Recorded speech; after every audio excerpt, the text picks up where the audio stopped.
Hi Taurus, it's Jenny Fitterer here. I'm here with your March Tarotscope. I have a single card for you for the month of March. The first 2/3 of the month is Pisces season, then we'll have the equinox, and that will begin Aries season and start us off on a new energetic year. So the card that I have for you this month is, let's see, 6, 8, the 8 of Wands.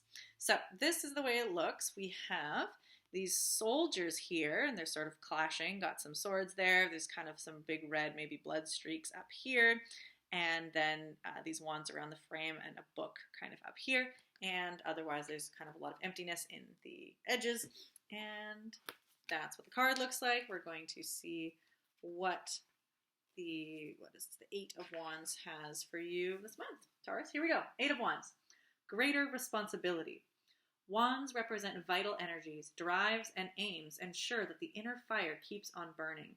8 wands form a pattern of manifold and diverse energies. This is the card of multifarious energy transfer. As in the superimposition of several magnetic fields, the forces involved may either neutralize or enhance each other. Dali's version of this card is unusual, as it shows a scene from The Oath of the Hurati by Jacques-Louis David. The Hurati secured the power of Rome around 660 BC by using subterfuge and a struggle against the Curiati. Oath and treason, ideals and idols become topical whenever we encounter strong powers and have to learn to face them. Dali rightfully puts the power of enthusiasm at the center of his picture. The book in front of the 2 wands emphasizes the moving power of the human spirit and the written word. Great undertakings require motivation and enthusiasm. The right word at the right time can work miracles and heal wounds, but false ideals can also make the blood boil. They open up old wounds and create new ones by being overly zealous or by exercising blind obedience. The insect on the left shows that this all happens on a subconscious, vegetative, or automatic level. The card counsels you to become aware of your own motivating forces and your goals, and to take full responsibility for your own actions.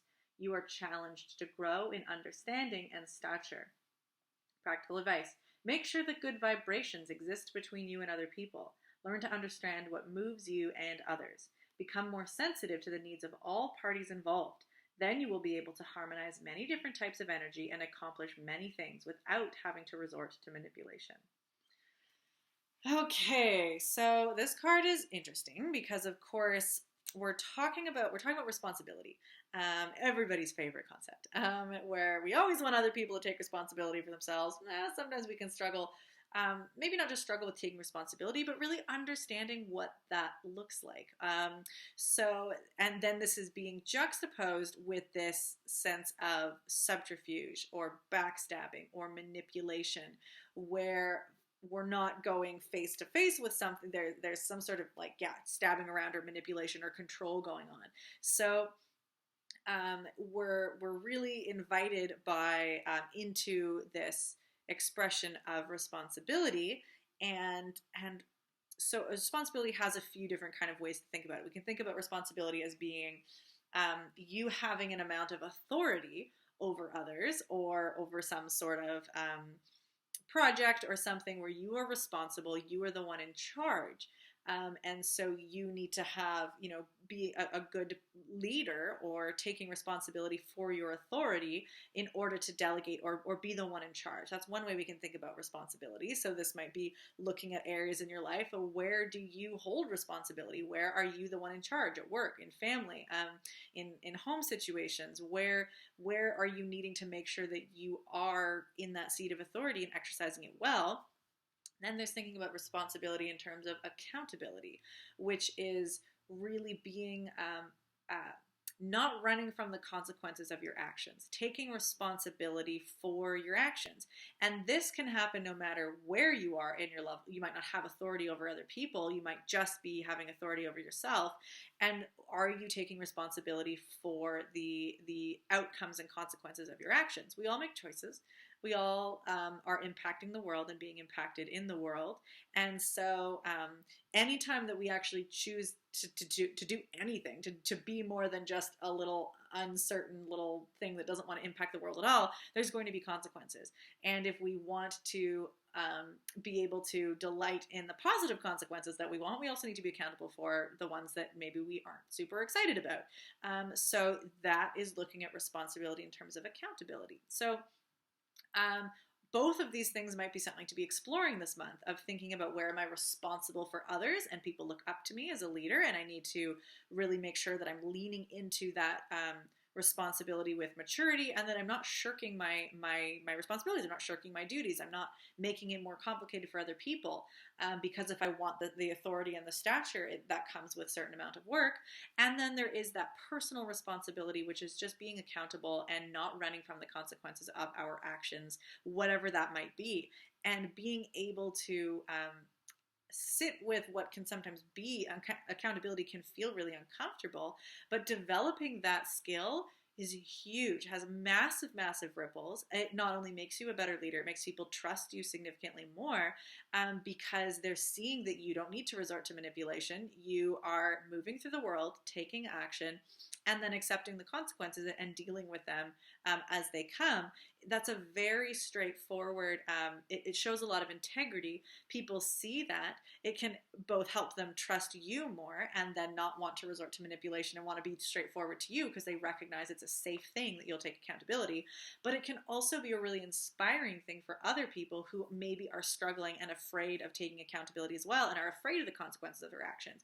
Maybe they're afraid to do anything at all because they're nervous of consequences, and they are scared of their own power, and that we do have ripples in the world. So being able to show up and take accountability for yourself in many different ways has those ripples that are incredibly positive, either for people, how they engage with you, or just as an example for how they can engage in the world. So this one is an interesting one to show up at this time.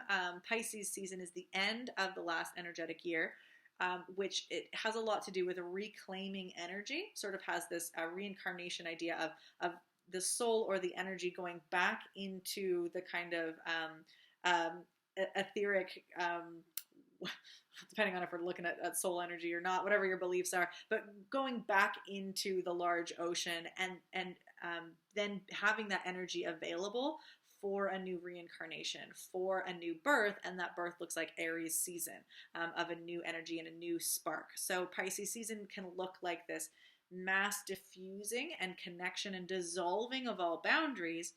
And then Aries is this incarnation of a new ego, a new little boundary, a new identity, and a new individual. So working with these themes, not only can we just look at the year in review and think about when and where we need to take responsibility throughout the year, when we successfully were responsible and accountable, and when we may not have been, how we might want to change, but it's also this sense of seeing the ways in which we are all connected, and that Pisces feeling of how boundaries and borders between us are somewhat of an illusion, because we are all connected, and taking accountability for ourselves and being responsible for others is actually very intertwined, because we are all part of one kind of life ecosystem. So that sense of how we are all connected is something that comes up in Pisces season, and you might be feeling that more at the beginning of the month. And then Aries season, we kind of switch, and we think again about what it means to be an individual, what it means to be an ego, what it means to have boundaries, to be different from somebody else, to be me, and for you to be you. And the fact that we exist in both of these worlds, and we straddle both the connection, the continuity, the oneness of us and all creation, and the individuality, the ego, and the incarnation of being a single entity, and how those are all connected. That looks like part of what might be a good way for you to explore what then, in that context of being both connected and individual, what then responsibility and accountability looks like for you. What it then means being accountable for myself looks like being responsible for others, and how that relates. So that's the invitation for, it feels kind of philosophical, and how that's going to play out in a practical way is going to be kind of different depending on your situations. But that's sort of the suggestion, or the philosophical thing to be considering at this turn of the zodiacal wheel. So that's what's coming up for you. Sorry I can't be more specific for you, Taurus, but I hope you grasp this bull by the horns. Wink, wink.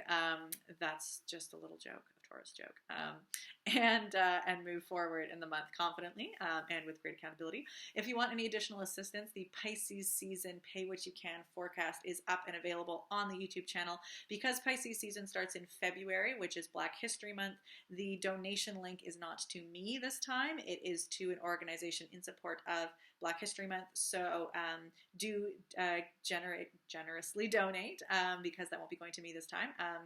Although I'm happy for you to generously donate to me when it is that time. In any case, there's a lot more information on some of the astrology transits happening during Pisces season, and that'll just be a little bit extra support for you this month. Okay, Taurus, best of luck. I will see you next month.